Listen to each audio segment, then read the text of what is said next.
Di mana titik tidak masuk akalnya? Di mana titik tidak masuk akalnya? Aksara film passwordnya. Ya kono didol goblok. Kisah ini berawal dari dua bocil FF yang baru bangun setelah kemarin mabar bareng. Bahkan bapaknya pun lupa membangunkan mereka karena ikutan mabar. Ayahku nggak bangunin kita. Ayah ketiduran lagi sama kayak kita. Ya, namanya malam pasti ketiduran lah kids. Namun ketika mencari bapaknya, dua bocil ini pun kehilangan bapaknya yang tiba-tiba menghilang dari LAN yang katanya udah berangkat kerja lebih awal.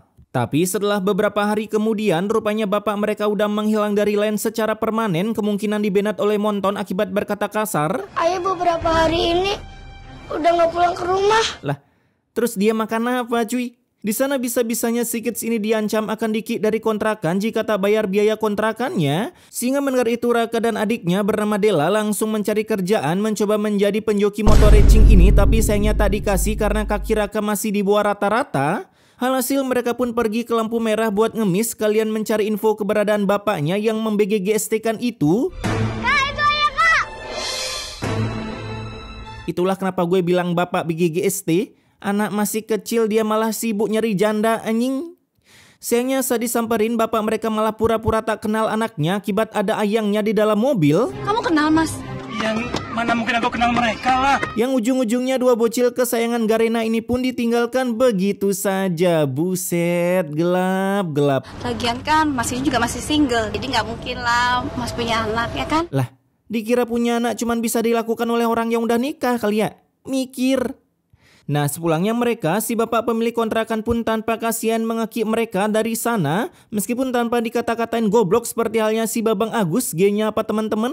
Alhasil dengan menenteng tas sekolahnya masing-masing, kini mereka harus berkeliling kampung mencari keviralan berharap dengan ini bisa diundang oleh Willy Sublim dan diundang ke podcast Dr. DNA Lele agar derajatnya bisa dinaikin. Ingat guys, di mana ada kasus, di sana tempatnya podcast. Tak berselang lama, datanglah mak mereka yang gua kira mereka lahir tanpa emak, menetas dari telur kali ya. Dimana ternyata mak mereka selama ini udah memiliki suami baru dan dulu cerai akibat bapak Raka pengangguran. Dan kini kedatangannya ingin mengajak anak-anaknya tinggal bareng di rumah meskipun kini harus kehilangan jejak mereka setelah mendengar ocehan dari cangkem bapak pemilik kontrakan ini. Wadaw, kedua orang tuanya kagak ada yang waras cuy. Nah, di tempat dua bocil FF ini mereka pun menyantap makanan nasi kucing seadanya karena kalau beli nasi padang uangnya kurang. Kala itu saat sedang mencaplok makanan, dari kejauhan keberadaan mereka udah dilok oleh tiga preman jiwa penyendok rendang ini untuk dijadikan barudak giveaway di lampu merah. Sehingga saat mereka lagi neduh di pinggir jalan, datanglah para preman yang langsung membungkusnya. Ada mobil lewat, bisa-bisanya kagak nolongin anjing. Beberapa hari kemudian kini mereka pun diberikan job untuk berjualan es teh di lampu merah karena kalau jualan di saat acara ceramah takutnya malah di roasting. Di sana meskipun mereka cuma sebatas nawarin, para warga yang bukan kru film pun malah melariskan dagangan mereka meski tak disuruh oleh sutradara karena ini memang panggilan dari hati sendiri, maklum bukan Willy Sublim boy. Ketika istirahat, Dela pun merasakan energi kanuragannya habis dan saat mau lanjut berjualan, ia pun tiba-tiba tepar yang lalu disamperin oleh para preman sedangkan para warga di lampu merah cuman liatin doang. Ini kalau mau bikin adegan gini jangan di lampu merah lah, biar serasa nyata anjing.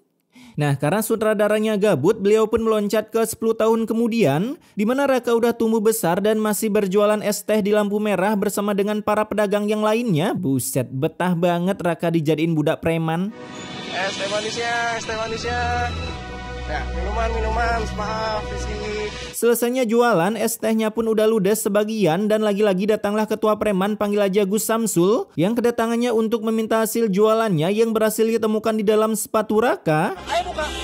Satu lagi buka. Buka satu lagi. Karena Raka curang tentu bukan cuman kata-kata goblok doang yang keluar dari cangkem Gus Samsul, melainkan juga perbakuan taman.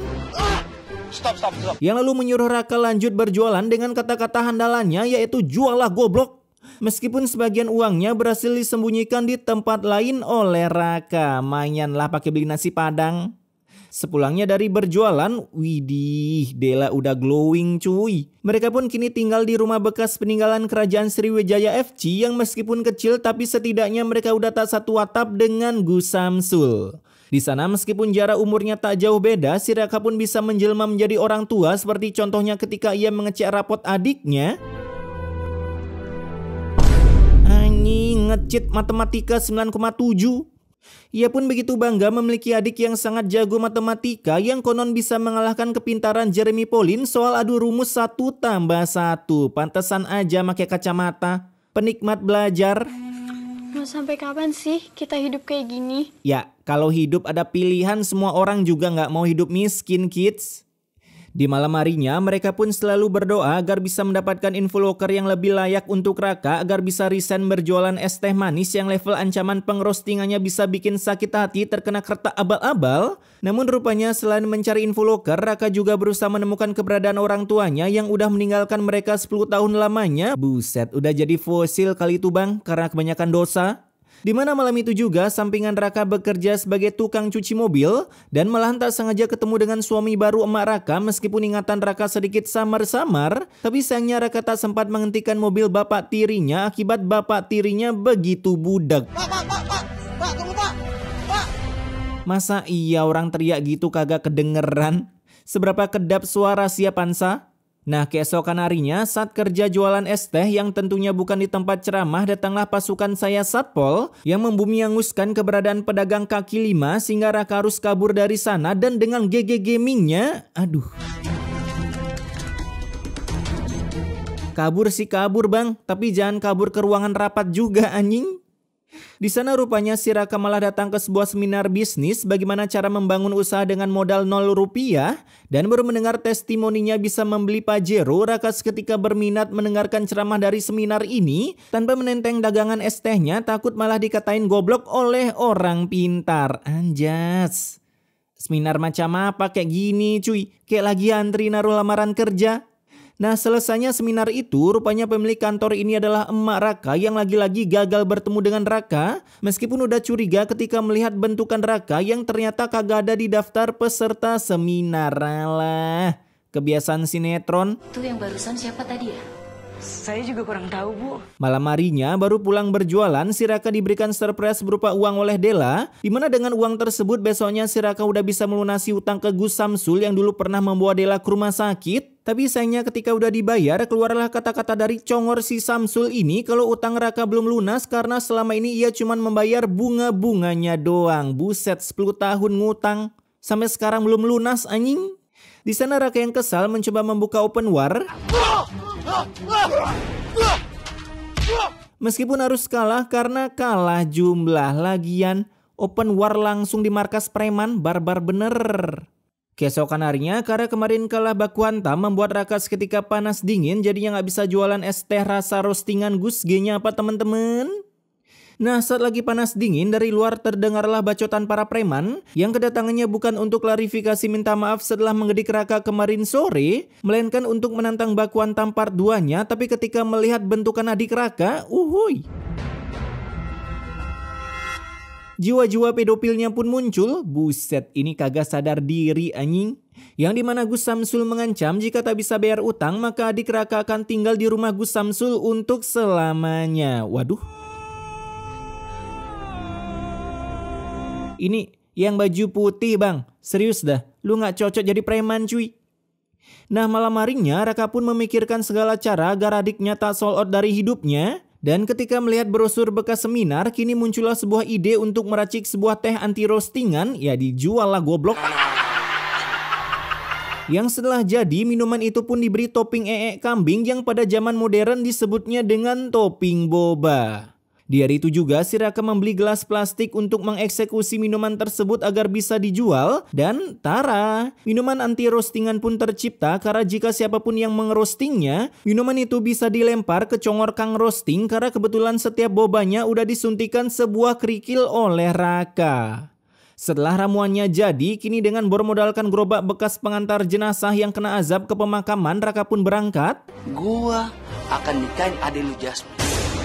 Jiwa-jiwa pedofil anjing, umur udah tua bangka selera anak sekolahan. Mendengar itu tentunya Raka langsung marah, bukannya berkata deal sampai membuat Gus Samsul kena mental karena kebetulan ia lagi sendirian jadi congornya tak berani mengatakan tak parah. Kemudian besoknya tiada hari tanpa keapesan karena baru aja nongki depan gedung PRD.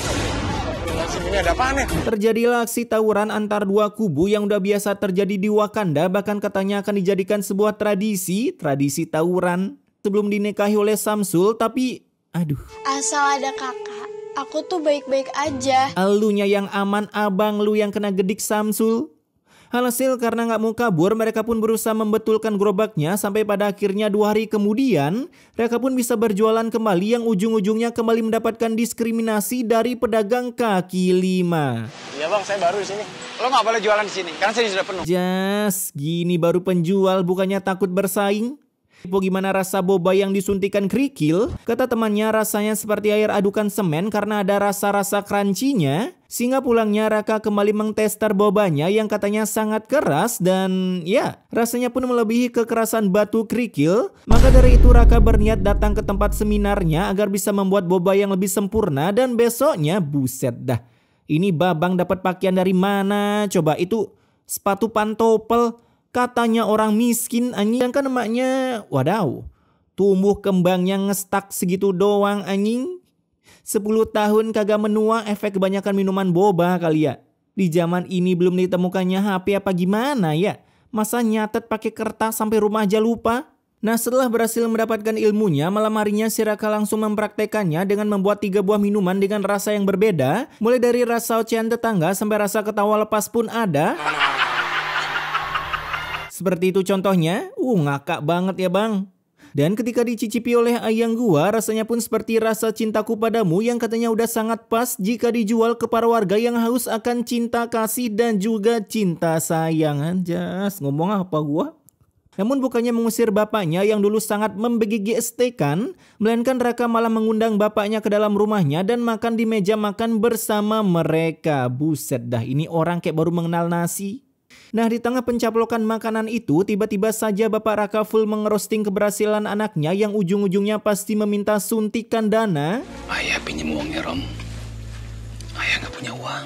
Ilih, gua jadi Raka gue tempeleng duluan lu.